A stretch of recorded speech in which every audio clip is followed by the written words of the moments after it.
Bhagavato Arahato Tamma Sambuddhassa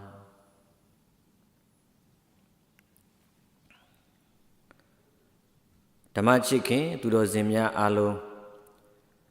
Kusei Napya Sinta Wada Jama Chanda Jayui Kaunju Chanda Kaunju Lu In Sanda Manamya Piwa Pain Sai Nang Jabasi Nyaswa Pyashin Kuro Mya Ji Alu Sanda Doni Anyi Pyashin Kuro Mya Hojado Muke Do Dhamma Khanda Dwigu Siya Tembido Todo Twin Khanda Nyan Yao Tissa Sai On Hoja Pyata Susoma Pido Muke Do Jisu Shin Aka Mahabandita Mugu Siado Pyaji Ni Tensia Minsia Jasia Mya Pijadi Mugu Wipatana Kamathana Sariya Siado Pyaji Mya I Uba Nityago Kanyulaya Bawa Tandara Sassama Miba Bubwa Swimunigu Monama Matosa Pudu Midi Mashija Lidoja Aluno Mi Hong Pa Hong Bu Hong Bua Hong Siadama Hong Sui Hong Mu Hong Nigu Monama Bong Midinga Bong Ni Aluno Dhamma Chicken Tudozin Bondo A Yani Uzin Yami Damya Dhamma Dana Pu Myawi Pedwa Magado Jisu Shin Aka Mahabandita Mugu Siado Pyaji I Padesa Tamuba Sawain Titana Chicken Tendan Tayabe Pipare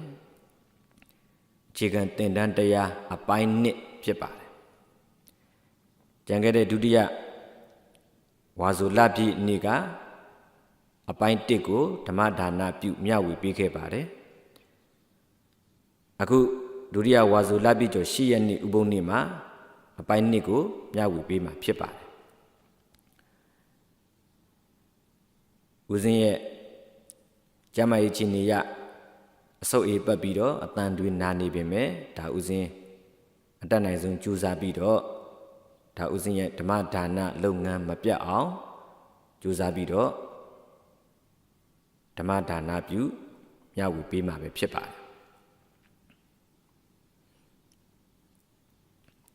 A dozen do a pint him up, you can beat a time abe. Uzindo Dhamma Chicken Tudo Zinduye Pandai Pale so ye neighbor. Eddie Neighbango Yabudra Yabudra Yamo Punai Budra Padiago Atoyama Leso ye A Kaune A Jide Palawa Wibadanago Atojayama Pipa Eddie A Kaune A Jide Palawa Wibadana Pipo Adwa Detigo Quabido Atojayama Pipare Detigu Quabu Drama Lebe Padesa Tamobago Nale Mata Layin Detigu Quanaima Pipare Padesa Tamobago Nale Yin Detigu Quanaime Deti Qualu Yame Deti Quadamebo Adilo Deti Quabido Ado de Wibadana di A Kaune Wibadana Aji de Wibadana Pimebo Aji de A Kaune Wibadana Pimata Layin Uzindo Yanni Bango, Yaja Yaujamabe, Pipare. Edo Padesa Tamubago, Nale Jayamepo. Padesa Tamuba Malebe Sa Padesa Tamuba, Kanda Padesa Tamuba Subido, Namu Shiba. Dege Uzindo Dhamma Chicken, Tudo Zindo Dadui. Tinale Yamaga, Kanda Padesa Tamubago, Tinale Jayama, Pipare. Todo lebe Kana Padesa Tamubagu Tina Lebu Adwa Dasa Padesa Tamubagani Bido Chigan Yubima Dali Nale Nine Adwajamulu Datin Jajin Na Jajin Lila Jin Sude Dadisa Padesa Tamubagu Zindu Dadwe Da Lila Jayama Pipa Sapadesa Tamubagu Lila Pima Dalayin Sapadesa Tamubago Chikan Bidoma Dalayin, Kanda Padesa Tamubago, Da Nale Jama, Pipa, Edo, Sapadesa Tamubago Zeno Dadwe, Dati Chachali, Lila Jamebo. Tauzinga a chigan loop Yoda de a die, Bama ပရိစ္ဆေသမုပ္ပါဆိုတာကိုမသိသေးတဲ့သူတွေအတွက်နားမလည်သေးတဲ့သူတွေအတွက်မူကြိုတန်းအဆင့်မူလတန်းအဆင့်ပေါ့ဗျာဒါအဲ့လောက်အဆင့်မြတ်တာရှိသေးတဲ့ဦးဇင်းတို့ဓမ္မချစ်ခင်သူတို့ဇင်တို့တက်တွေတိနာလေစီခြင်းတဲ့ဒါစေတနာဆန္ဒနဲ့ဒါပရိစ္ဆေသမုပ္ပါအခြေခံတရားကိုမျှဝေပေးတာဖြစ်ပါတယ်အဲ့တော့ဒီမှာပရိစ္ဆေသမုပ္ပါစောက်ဝိုင်းကြီးဒါသိတဲ့သူကတော့နားလည်တဲ့သူကတော့ဒီပရိစ္ဆေသမုပ္ပါစောက်ဝိုင်းကိုကြည်လဲပဲသိတယ်မကြည်လဲပဲဉာဏ်ထဲမှာပေါ်နေတယ်သိနေတယ်ပေါ့ဒါကနားလည်ပြီးသားလူနားမလည်သေးတဲ့သူကြတော့ဒီပရိစ္ဆေသမုပ္ပါစောက်ဝိုင်းဒေသနာကြီးကိုမြင်လိုက်တာနဲ့အိုးရုပ်ပွေခတ်နေတာပဲနံပါတ်တွေရော1 2 3 4နံပါတ်တွေရောများတွေရောများခောက်တွေရောများလိန်တွေရောများအဖြောက်တွေရောအဝိုင်းတွေရောစာတွေရောဆိုတော့ရုပ်ပွေခတ်ပြီးတော့ဘာမှနားလည်မှာမဟုတ်ပါဘူးအဲ့တော့အဲ့ဒီလိုနားမလည်သေးတဲ့သူတွေအတွက်နားလည်အောင်ခြေခံကနေပြီးတော့ဥစဉ်ပြပေးမှာပဲဖြစ်ပါတယ်ဒါကဆရာတော်ဘုရားကြီးကျေးဇူးတော်ရှင်အခါမဟာပဏိတမိုးကုတ်ဆရာတော်ဘုရားကြီးဉာဏ်တော်နဲ့ရေးဆွဲထားတဲ့ဒါပရိစ္ဆေသမုပ္ပါစောက်ဝိုင်းဒေသနာကြီးပါအဲ့တော့အဲ့ဒီပရိစ္ဆေသမုပ္ပါစောက်ဝိုင်းဒေသနာကြီးကိုဦးဇင်းတို့တွေဒါဖြတ်ပြီးတော့ကိုယ့်ဘာသာကိုအတိတ်ပြန်ဆွဲမယ်ပေါ့ဖြတ်တဲ့ဆိုတဲ့နေရာမှာဆရာတော်ဘုရားကြီးရဲ့ပရိစ္ဆေသမုပ္ပါကိုဖြတ်စည်းတာမဟုတ်ပါဘူးပရိစ္ဆေသမုပ္ပါဆရာတော်ဘုရားကြီးရေးဆွဲထားတဲ့အတိုင်းကိုဒါဆရာတော်ဘုရားကြီးဉာဏ်တော်နဲ့ရေးဆွဲထားတဲ့အတိုင်းကိုကိုယ့်ဘာသာကိုပြန်ပြီးတော့ရေးဆွဲကြတယ်ဆိုတဲ့နေရာမှာပို့ပြီးတော့ထင်လွယ်ဖို့အတွက်မြင်လွယ်ဖို့အတွက်မှတ်မိလွယ်ဖို့အတွက်ဒါရေးဆွဲခြင်းဖြစ်ပါတယ်ဆရာတော်ဘုရားကြီးရေးဆွဲထားတဲ့မူအတိုင်းဆရာတော်ဘုရားကြီးရဲ့နီးအတိုင်းပါပဲเนาะအဲ့ဒီအတိုင်းကိုပြန်ပြီးတော့ဦးဇင်းတို့တွေအစကနေရေးဆွဲကြမှာဖြစ်ပါတယ်ဆရာတော်ဘုရားကြီးရဲ့မူကိုဖြတ်တာမဟုတ်ပါဘူးပုံကိုခဏဖြတ်တာပါဖြတ်ပြီးတော့ဒါအစကနေပြန်ပြီးတော့ဒါရေးဆွဲကြမယ်ပေါ့အဲ့တော့ဒီပရိစ္ဆေသမုပ္ပါကြီးကိုစောက်ဝိုင်းကြီးကိုခဏဖြောက်လိုက်မယ်ပေါ့ဖြောက်လိုက်တော့ဘယ်လိုဖြစ်သွားမလဲအဲဒီလိုဖြူကြီးဖြစ်သွားပြီပေါ့အဲဒီလိုဖြစ်သွားပြီဆိုရင်ဦးဇင်းတို့တက်တွေကိုယ့်ဘာသာကိုအစကနေပြီးတော့ဓမ္မချစ်ခင်သူတို့ဇင်တို့တက်တွေပေါ့ဦးဇင်းတို့ဓမ္မချစ်ခင်သူတို့ဇင်တို့တက်တွေအစကနေပြီးတော့ရေးဆွဲကြမယ်ပထမဆုံးအပြာအဝိုင်းကြီးတစ်ဝိုင်းရေးဆွဲလိုက်ပါဒါရေးဆွဲလိုက်မယ်ဆိုလို့ရှိရင်ဒါဦးဇင်းကရေးဆွဲလိုက်ပါဆိုရင်ဒါအလုံးသောဓမ္မချစ်ခင်သူတို့ဇင်တို့ရဲ့ဉာဏ်ထဲမှာဒါအပြာဝိုင်းကြီးတစ်ဝိုင်းကိုရေးဆွဲလိုက်ပြီးတဲ့အခါဦးဇင်းကဓမ္မပုံထိုးလိုက်မယ်ပေါ့ဟောဓမ္မအပြာဝိုင်းကြီးတစ်ဝိုင်းဒါရေးဆွဲလိုက်ပြီအဲ့တော့အပြာဝိုင်းကြီးတစ်ဝိုင်းရေးဆွဲပြီးလို့ရှိရင်အဲ့ဒီအပြာအဝိုင်းကြီးရဲ့အတွင်းထဲမှာအပြာအဝိုင်းလေးတစ်ဝိုင်းတခါထပ်ပြီးတော့ရေးဆွဲလိုက်ပါဒါရေးဆွဲပြီးသွားပြီဒါအပြာနာဝိုင်းရသွားပြီပေါ့ပြီးတဲ့ခါကျလို့ရှိရင်တဲ့ဦးဇင်းတို့ဓမ္မချစ်ခင်သူတို့ဇင်တို့ရဲ့ဘယ်ဘက်အချမ်းညာဘက်အချမ်းဟိုဘက်ဒီဘက်အချမ်းညီမြစွာထားပြီးတော့အပေါ်အောက်အပြမြင်းချောင်းတစ်ချောင်းဆွဲချလိုက်ပါရေးဆွဲလိုက်ပါပေါ့ကဲဒီလိုပုံဖြစ်သွားမယ်ပေါ့ပြီးတဲ့ခါကျလို့ရှိရင်ဦးဇင်းတို့ဓမ္မချစ်ခင်သူတို့ဇင်တို့ရဲ့အပေါ်အောက်အချမ်းညီမြစွာထားပြီးတော့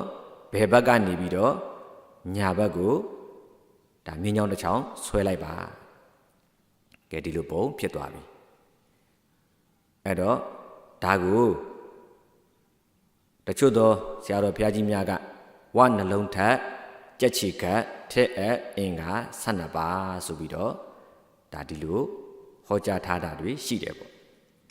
အဲ့တော့ဒါဦးဇင်းတို့ကတော့ပရိစ္ဆေသမုပ္ပါကိုဒါအင်္ဂါမထည့်သေးပါဘူး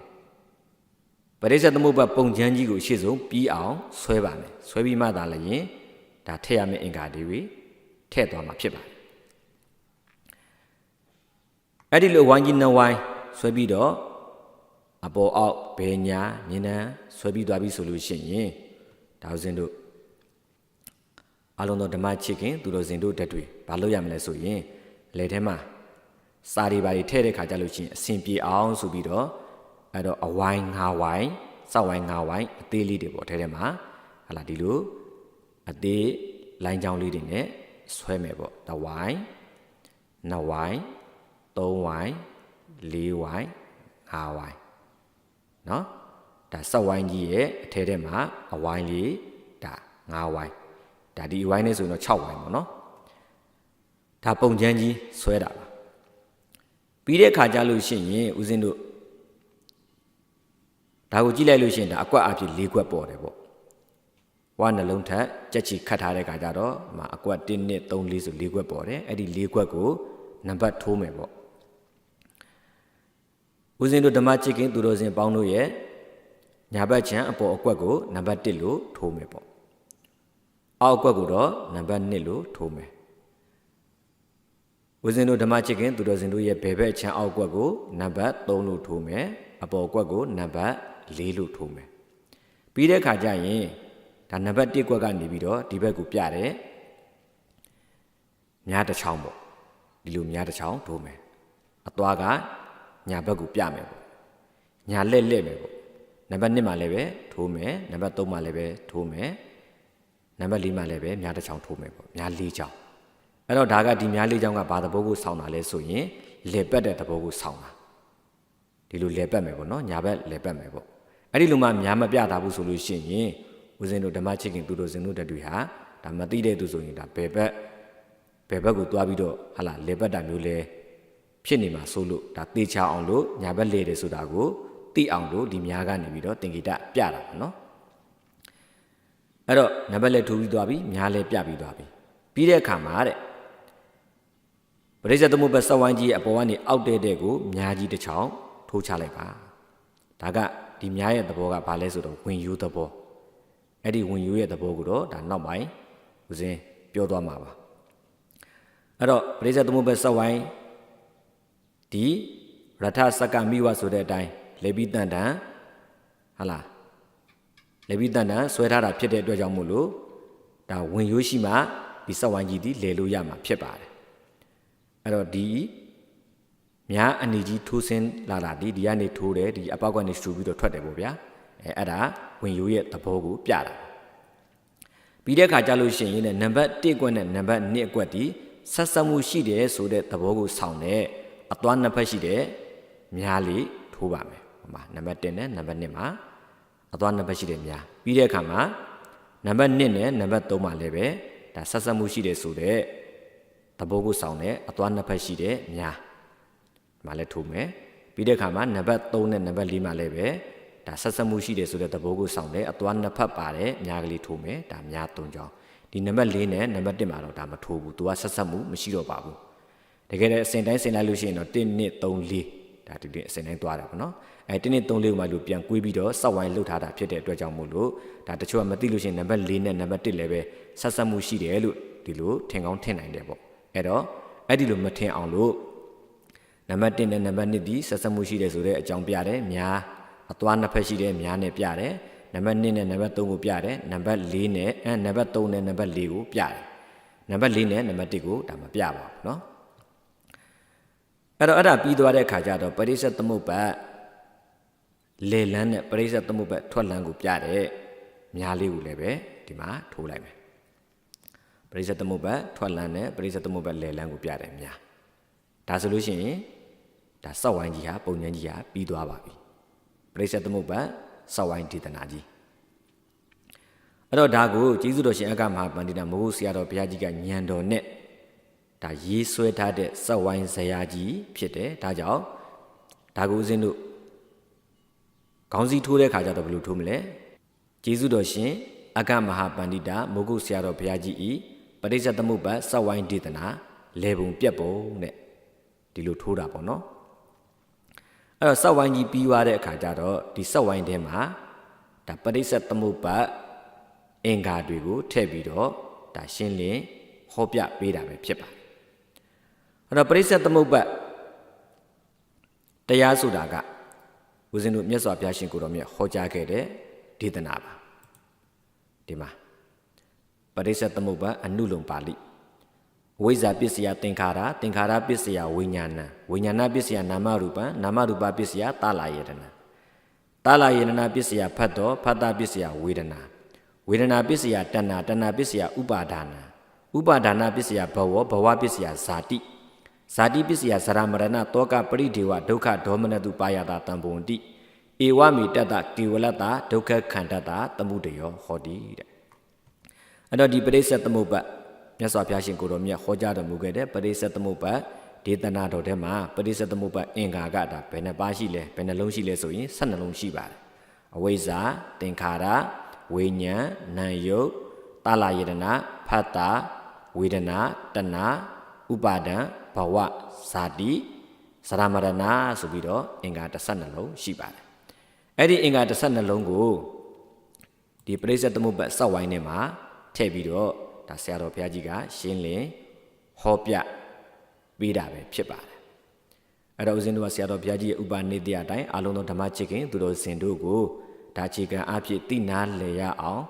ဟလာပုံဆွဲတာကနေစပြီးတော့အခြေခံကြကြဦးဇင်းတို့တတွေဒါဓမ္မဒါနပြုမျှဝေပေးတာပဲဖြစ်ပါတယ်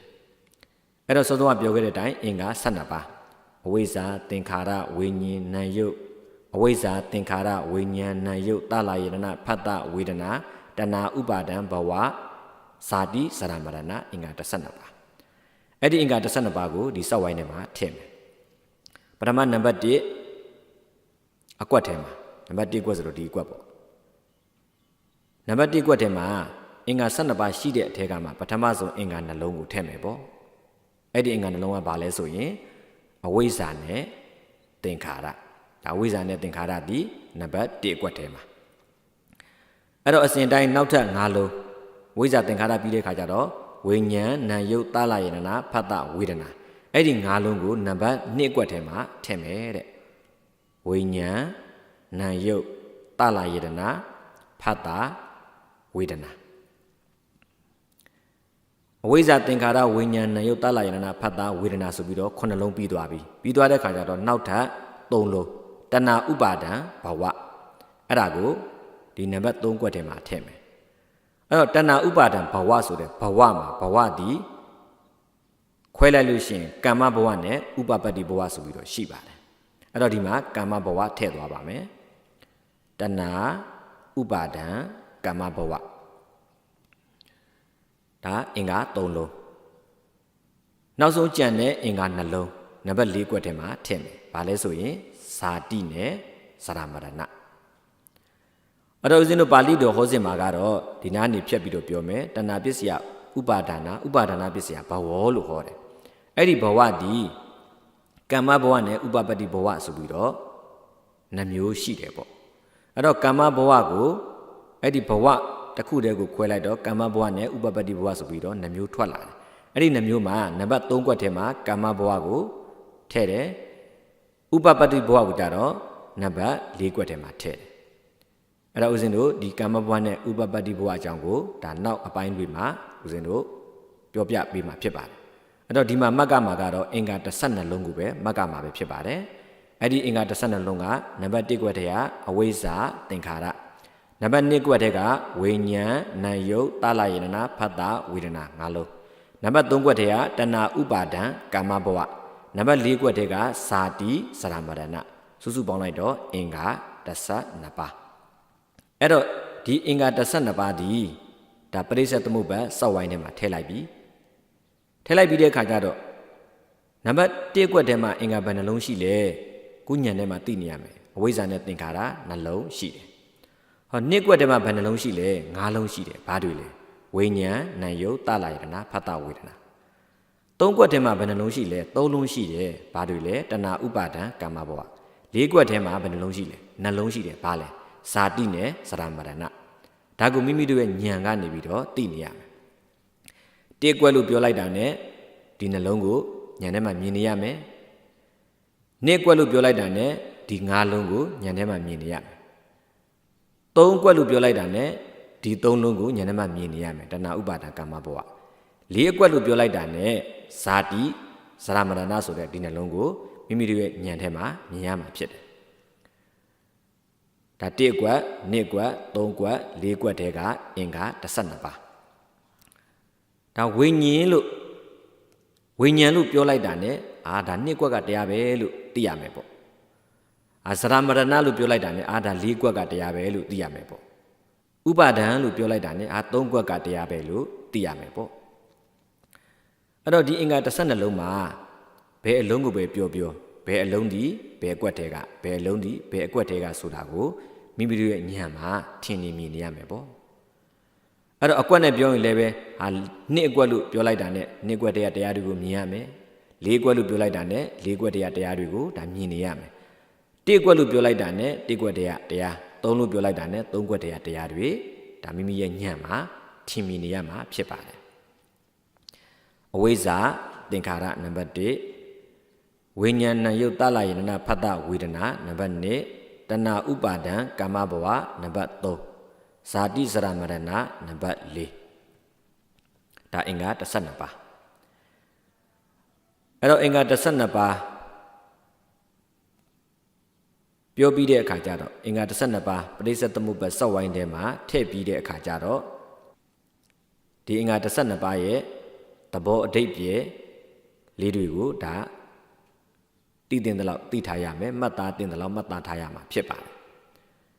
အဲ့တော့အင်္ဂါ12ပါးမှာပထမဆုံးအင်္ဂါဒီအဝိဇ္ဇာရဲ့သဘောအဓိပ္ပာယ်လေးပေါ့အဝိဇ္ဇာဒီဘာသဘောရှိလဲဆိုရင်မသိမှုသဘောရှိတယ်အဝိဇ္ဇာဒီပါဠိလိုသင်္ခါရလည်းပါဠိဝိညာဉ်နာယုတ္တလာရဏဖတ်တာအစရှိသေးဒီမှာပါဠိလိုတွေပေါ့ပါဠိလိုတွေကများတယ်ပေါ့ဒါကိုမသိတဲ့သူကဘာမှသိမှာမဟုတ်ဘူးအဲ့တော့သိအောင်ဒါဥစဉ်တို့ကအနည်းငယ်ပြောပြပေးရမှာဖြစ်ပါတယ်အခြေခံကြပေါ့အဝိဇ္ဇာဆိုတာမသိမှုအဲ့ဒီအဝိဇ္ဇာမသိမှုဒီဟိုဘက်ရက်ကွက်ကလူနာမည်မသိတာဟိုဘက်ရက်ကွက်ကလမ်းနာမည်မသိတာမြို့နာမည်မသိတာဒီလိုမျိုးမသိတာမျိုးမဟုတ်ဘူးတဲ့အဝိဇ္ဇာမသိတာဒီသစ္စာ၄ပါးကိုမသိတာအဝိဇ္ဇာဒီမသိခြင်းသဘောရှိတယ်မသိမှုသဘောရှိတယ်ဘာကိုမသိတာလဲဆိုရင်သစ္စာ၄ပါးကိုမသိတာအဲ့တော့သစ္စာ၄ပါးကိုမသိတာဒီအဝိဇ္ဇာဆိုတော့သစ္စာ၄ပါးကဘာလဲဆိုတာတကသိဖို့လိုလာပြန်တယ်အဲ့တော့သစ္စာ၄ပါးဆိုတာကိုမှတ်သားရမယ်ပေါ့ဒီမှာသစ္စာ၄ပါးဒုက္ခသစ္စာသမုဒယသစ္စာနိရောဓသစ္စာမဂ္ဂသစ္စာသစ္စာ၄ပါးကိုအဲ့ဒီသစ္စာ၄ပါးကိုမသိတာအဝိဇ္ဇာဒုက္ခသစ္စာဒုက္ခဆိုတာကဆင်းရဲတာသစ္စာအမှန်တရားအမှန်ဆင်းရဲတဲ့တရားအမှန်ဆင်းရဲတာကိုမသိဘူးအဲ့ဒီဒုက္ခသစ္စာကိုမြတ်စွာဘုရားဟောထားတာရှိပါတယ်ဓမ္မစကြာမှာဇာတိပိဒုက္ခသရပိဒုက္ခဗျာတိပိဒုက္ခမရဏပိဒုက္ခအပိယဟိတံပယောကောဒုက္ခပိယဟိဝိပယောကောဒုက္ခယံပိဿံနလပတိတံပိဒုက္ခံတံခိတ်တေနပင်စုပါဒနာခန္ဓာဒုက္ခတဲ့ပဋိသန္ဓေနေရတဲ့ဒုက္ခအိုရတဲ့ဒုက္ခနာရတဲ့ဒုက္ခသေရတဲ့ဒုက္ခမချစ်မနစ်တတ်တဲ့သူနဲ့အတူနေရတဲ့ဒုက္ခချစ်တဲ့သူနဲ့ကိုယ်ကွင်းရတဲ့ဒုက္ခနောက်ဆုံးဒီခန္ဓာ၅ပါးဒီဒါဒုက္ခဒုက္ခကဲကြီးဒုက္ခတရားကြီးအမှန်ပဲအဲ့ဒါကိုဒုက္ခသစ္စာလို့ခေါ်တယ်နောက်တစ်ခါသမုဒယသစ္စာဆိုတာကဒုက္ခဖြစ်ကြောင်းတရားအမှန်ဒုက္ခဖြစ်ကြောင်းဒါသမုဒယသစ္စာနိရောဓသစ္စာဆိုတာကဒုက္ခချုပ်ငြိမ်းရအမှန်နိဗ္ဗာန်ပေါ့အဲ့ဒီဒုက္ခချုပ်ငြိမ်းရအမှန်ကိုနိရောဓသစ္စာလို့ခေါ်တယ်မဂ္ဂသစ္စာဆိုတာကဒုက္ခချုပ်ငြိမ်းကြောင်းအမှန်နိဗ္ဗာန်ရောက်ကြောင်းအမှန်တရားအဲ့ဒီသစ္စာ၄ပါးကိုအဝိဇ္ဇာကမသိတာအဝိဇ္ဇာတိဒုက္ခတရားကိုမသိဘူးဒုက္ခအမှန်တကယ်ဒုက္ခကို तू မသိဘူးထို့တူပဲသမုဒယသစ္စာဖြစ်တဲ့ဒုက္ခဖြစ်ကြောင်းကိုလည်းပဲအဝိဇ္ဇာကမသိဘူးဒုက္ခချုပ်ငြိမ်းရာကိုလည်းပဲအဝိဇ္ဇာမသိဘူးဒုက္ခချုပ်ငြိမ်းကြောင်းကိုလည်းပဲအဝိဇ္ဇာမသိဘူးတဲ့အဲ့ဒီသစ္စာ၄ပါးကိုမသိတာအဝိဇ္ဇာဒုက္ခသစ္စာသမုဒယသစ္စာ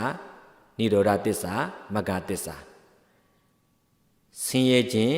အမှန်တကယ်ဆင်းရဲခြင်းအမှန်တကယ်ဆင်းရဲကြောင်းနော်ဆင်းရဲကြောင်းသမုဒယသစ္စာဆိုတာဆင်းရဲကြောင်းတရားနိရောဓသစ္စာအမှန်တကယ်ဒုက္ခငြိမ်းရဆင်းရဲငြိမ်းရအမှန်မဂ္ဂသစ္စာဒီအမှန်တကယ်ဆင်းရဲငြိမ်းကြောင်းဒုက္ခငြိမ်းကြောင်းတရားအဲ့ဒီသစ္စာ၄ပါးကိုမသိတာအဝိဇ္ဇာလို့ဒီနေရာမှာဒါလောက်ပဲမှတ်ပါအဝိဇ္ဇာဒီ မတိတာအဝိဇ္ဇာဘာကိုမတိတာလဲဆိုရင်တစ္ဆာ၄ပါးကိုမတိတာအဝိဇ္ဇာတစ္ဆာ၄ပါးသည်ဒုက္ခတစ္ဆာသမုဒယတစ္ဆာនិရောဓတစ္ဆာမဂ္ဂတစ္ဆာဒုက္ခတစ္ဆာဆိုတာဆင်းရဲခြင်းအမှန်တရားသမုဒယတစ္ဆာဆိုတာဆင်းရဲကြောင်းအမှန်တရားនិရောဓတစ္ဆာဆိုတာဆင်းရဲချုပ်ငြိမ်းရအမှန်တရားမဂ္ဂတစ္ဆာဆိုတာဆင်းရဲချုပ်ငြိမ်းကြောင်းအမှန်တရားဒါအဝိဇ္ဇာတစ်လုံးကိုဒါမတိမှုဘာကိုမတိတာလဲဆိုတာကနေပြီးတော့ဒါပြောပြပေးလိုက်တာပါအဝိဇ္ဇာရဲ့အဓိပ္ပာယ်အဲ့တော့အလုံးသောဓမ္မချစ်ခင်သူတို့ဇင်တို့ရဲ့ဉာဏ်ထဲမှာအဝိဇ္ဇာကဟုတ်တယ်မတိမှုအဝိဇ္ဇာဖြစ်တယ်သူမတိတာပါလဲတစ္ဆာ၄ပါးကိုမတိဘူးတစ္ဆာ၄ပါးကိုမတိတာဒီဒါအဝိဇ္ဇာကဲနောက်တစ်ခါသင်္ခါရကတော့ဒါနောက်ဘက်ဥပုပ်မှာပဲဆက်ကြတာပေါ့အဲ့တော့ဒီဘက်မှာတော့ဒါဥစဉ်လည်းပဲအဆုပ်အေးပတ်ပြီးတော့ဒါအတန်တွေအယံနာနေပေမဲ့ဦးဇင်းရဲ့ဓမ္မဒါနလုပ်ငန်းမပြတ်အောင်ဒါကြိုးစားပြီးတော့ပရိစ္ဆေသမုပ္ပတ်အခြေခံသင်တန်းတရားပိုင်း1ကိုဒါမျှဝေပေးခြင်းပဲဖြစ်ပါတယ်သင်္ခါရအစရှိတဲ့သဘောအဓိပ္ပာယ်ကိုတော့လာမဲ့ဥပုပ်ပတ်မှာဦးဇင်းဆက်လက်ပြီးတော့ဓမ္မဒါနပြုမျှဝေပေးသွားပါမယ်ကဲအလုံးသောဓမ္မချစ်ခင်သူတော်စင်များကိုယ်စိတ်နှပြကျမ်းမာချမ်းသာအသက်ရှည်ကြာစွာနဲ့သာသနာအကျိုးကိုတည်ဖို့ဆောင်ရွက်နိုင်ကြကုန်သောတရားတည်မြဲမျက်နှိပ်ပံသို့ဝင်ရောက်နိုင်ကြကုန်သည့်သာသနာပြုသူတော်ကောင်းသူမြတ်လောင်းများဖြစ်နိုင်ကြပါစေ